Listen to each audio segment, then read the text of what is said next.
Welcome back, friends.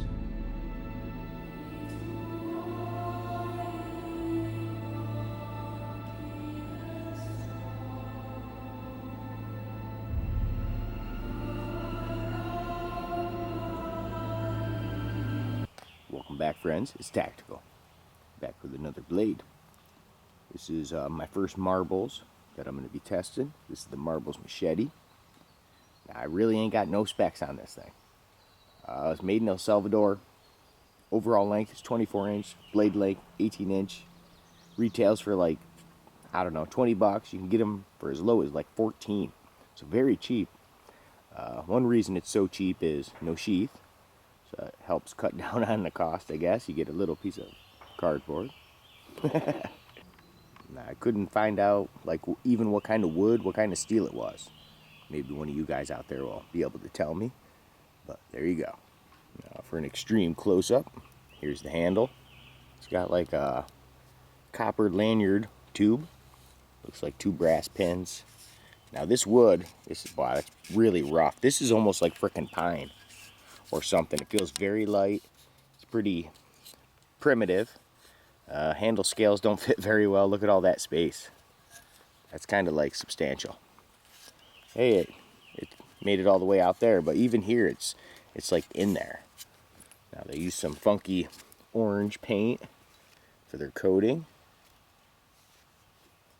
Like some fullers there, I don't know, just for looks. It's only on one side, so I think that's just for looks. Sharpness, it seems okay, but the only way to really tell is to test this out on some wood. Test the initial sharpness, see how this is. This is some dead poplar. It's pretty wet too, because it just rained like for a couple days, so let's see what happens. A couple little knots and stuff. I'll move around on the blade as well.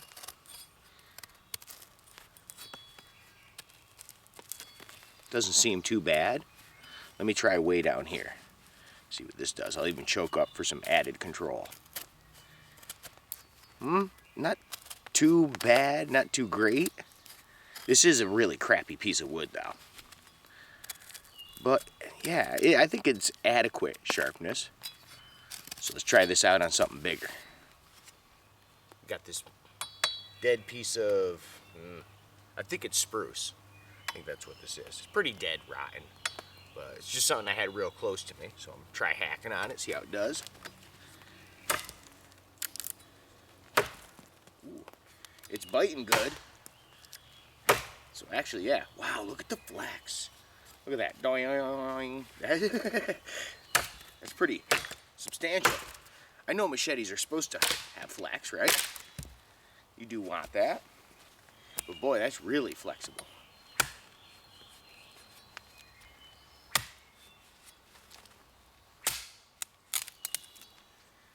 No, it's biting good.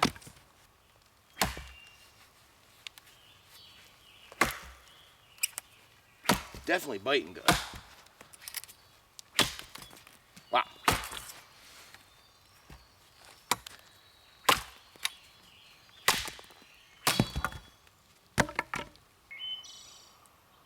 Just going to my next spot to do the shoot.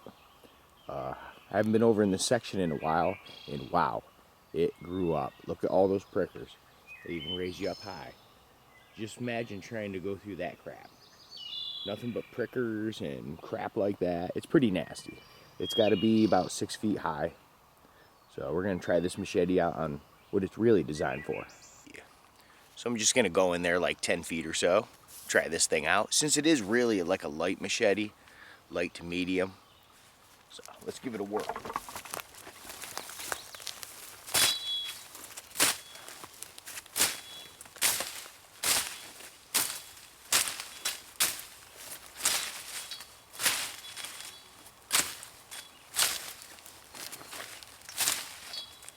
See why you'd want this in the jungle.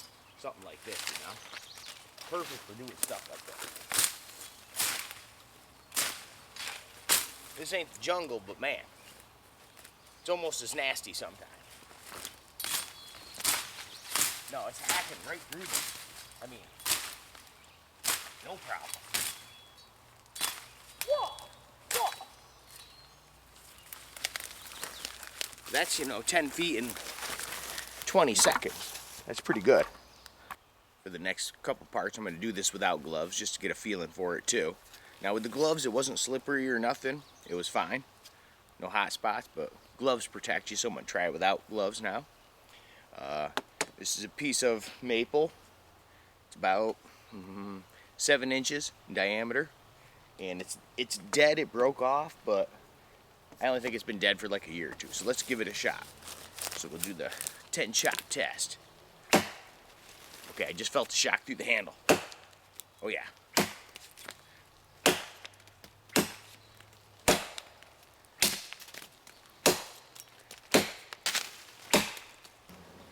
So here's your close-up. Biting pretty clean. But man, especially being so thin and bouncy, man, I don't know if it was that or the wood or what, but I was definitely getting shock waves when you were hitting something solid. On the brush, no problem, I didn't feel anything.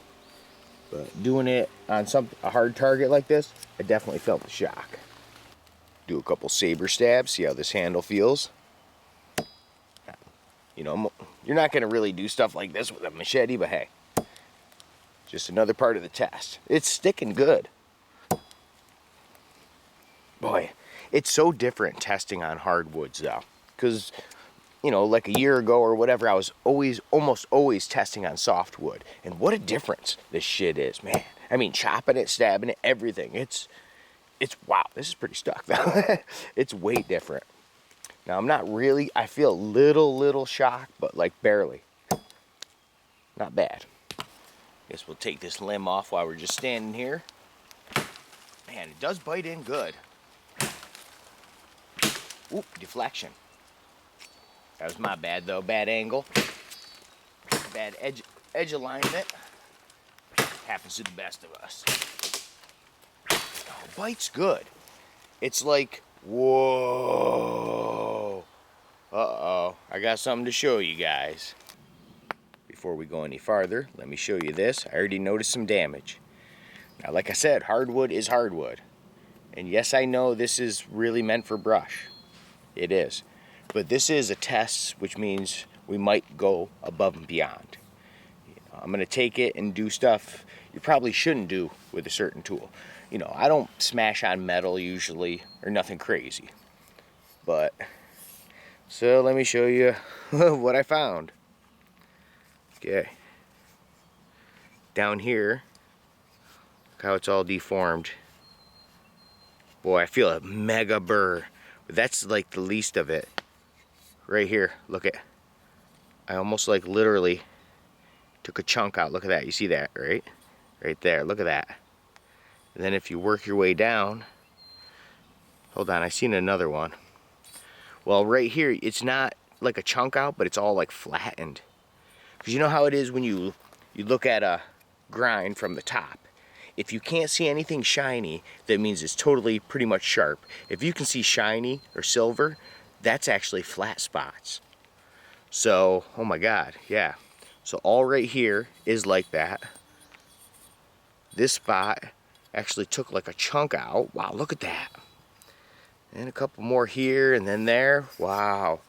I thought this thing was kind of doing good, but boy, it was like the metal, the geometry and stuff, it chopped good. It was doing stuff really well. The handle was like sucking because the shock and stuff, and there's really no traction. It's a little uncomfortable being raised like that. But now the metal's failing. Oh boy. Well, I guess that means we should just stop the show, right? Hell no. This is poplar. It's a little wet. Soft wood. Definitely felt the shock through that handle. It's hitting pretty hard though. But like I said before, I said light to medium. I'd have to say actually this is just a light machete. Very light. I'm gonna hit it up here now. Swing it in the different spots. Let's see how if the steel messes up any more than what it already did. Whoa! That sank pretty deep though, man. Oh wow. Yeah.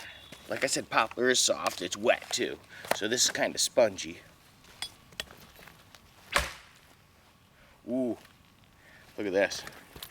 I know this just happens and stuff sometimes, but look how it's bent in the wood. I'm sure that'll spring right back. Now for the batoning. I know you shouldn't baton with a machete, but whatever, I do what I want. Now I looked for a piece that wasn't knotty. I looked for a nice piece, just to be gentle. So, let me just move the camera up a little bit for you. Okay. Grab my baton. Let's see what this thing does. I'll baton it right here. Wow. Wow. Oh my God. The shock. Every time I hit it, ding, you can hear it actually. That high pitch, that's actually going right into my hand. Oh, oh, ow, ow, ow. Man, I hope I don't break this. I did buy this myself. But I'm doing it for you guys. Yeah, wow, I'm gonna do it down here now. What a shock though. Now the farther down you do it, the less you feel it. I can still feel it.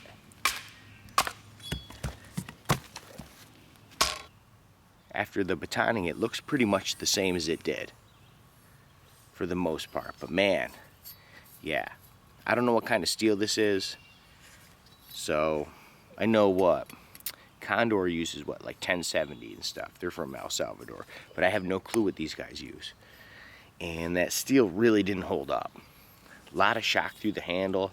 The handle actually hurt a little bit just because it's not fitted right. You can see how the metal dips in there, and especially there. Oh my God. And it almost looks like somebody just did it by hand and didn't do like a very good job. I don't know. You know, for the money at first, the performance, it was working really good. But then to see the, you know, how it's gonna hold up after some use. I was using this on the medium to heavy side, and I know it is a light machete, but when you're clearing that light brush, you might run into something thicker you don't see, a vine, a sapling, and then you could have a chip or a nick in your blade. So at least this way you find out if you overuse it a little bit, you know, is something bad gonna happen?